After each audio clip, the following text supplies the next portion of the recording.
Good morning, students. Welcome to the bio class. Let's start with the prokaryotic cell. Children, this prokaryotic term is made up of two words. Now, let us move on to the next slide so that I can write something there. This prokaryotic cell, this prokaryotic term is made up of two words. The first one is pro. Pro means incipient,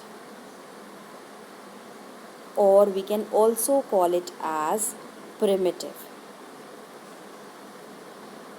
And karyotic term is made from a word called as karyon, which means nucleus.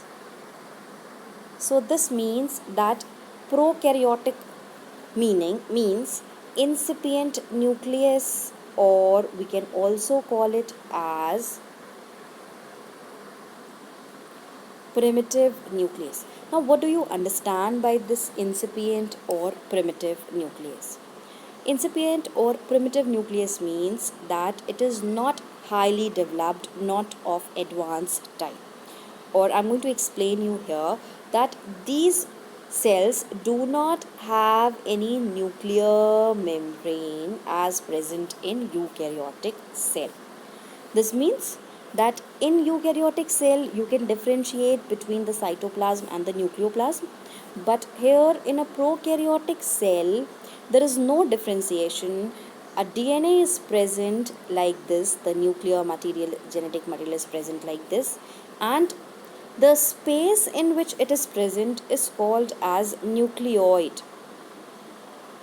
No nuclear membrane is absent. That's why it is called as incipient nucleus. Now coming back to the first slide, you can see the structure of the prokaryotic cell here. The outermost covering here is shown capsule. Now capsule makes a prokaryotic cell pathogenic. Pathogenic means it makes it capable of causing the disease. If a prokaryotic cell do not have any capsule, it is called as non-pathogenic, means it do not have any disease causing ability. Now next to the capsule, another structure is cell wall. The cell wall of bacterial cell is made up of complex polymer called as peptidoglycan. This is made up of complex material called as N-acetylglucosamine and also N-acetylmuramic acid. These terms are not in your syllabus of class 9. But if you are going to study higher, like in class 11th and 12th, then there you have to learn these terms. Now moving on to the next structure, that is plasma membrane. Plasma membrane is also called as unit membrane, or you can also call it as cell membrane.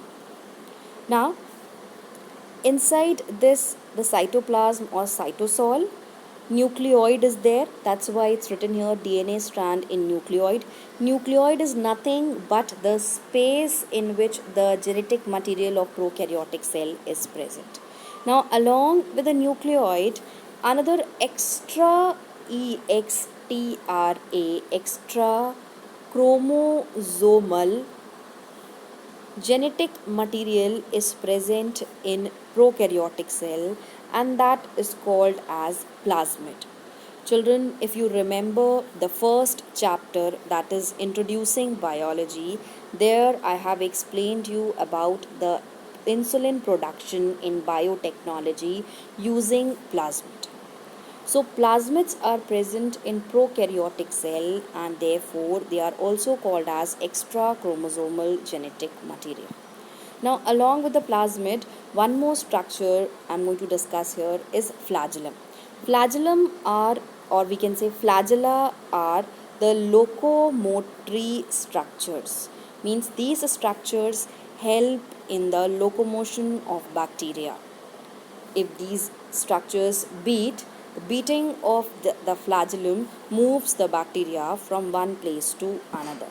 Now children, the main structures I have explained you, few more structures are there like mesosome.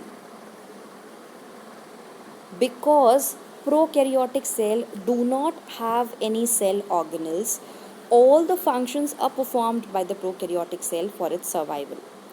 So mesosome in prokaryotic cell is said analogous to mitochondria, or we can also say that the enzymes present in mitochondria are present in mesosome so that it can produce energy or ATP. Now children, how is this mesosome present? Suppose this is the bacterial cell. So the plasma membrane of bacterial cell folds like this and form a structure called as mesosome. This is the mesosome. And we can also say that if any bacteria do not have a mesosome, then the enzymes present in the mitochondria responsible for the ATP production are also present in the plasma membrane of bacterial cell. Now another structure is about fimbriae, and one more structure is there about pili. These all are the structures involved in the transferring of the genetic material from one bacterial cell to another. How? Just take a look. Suppose I said this is a bacterial cell having a pili.